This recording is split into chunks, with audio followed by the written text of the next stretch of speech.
పాలు కాదు విషం. కుప్పంలో కల్తీ పాల దందా. మీరు రోజూ తాగే పాలు అసలైనవేనా లేక విషపూరిత కల్తీ పాలా?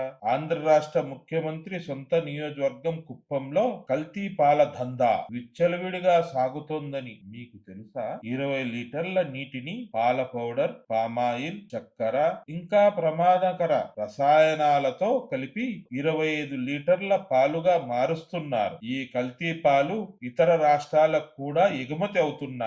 ఈ దందా వెనుక స్థానిక కూటమి నాయకుల అండదండలు ఉన్నాయని ఆరోపణలు. కర్ణాటక పోలీసులు ఈ ముఠాను పట్టుకుంటే స్థానిక అధికారులు మాత్రం చూసి చూడనట్లు ఉంటున్నారు. చిన్నపిల్లలు, వృద్ధులు తాగే పాలను ఇలా విషపూరితం చేయడం ఎంత దారుణం! ఈ దారుణంపై మీ అభిప్రాయం ఏమిటి? కామెంట్ చేయండి. మరిన్ని నిజాలు తెలుసుకోవడానికి మన ఛానల్ ను సబ్స్క్రైబ్ చేసుకోండి.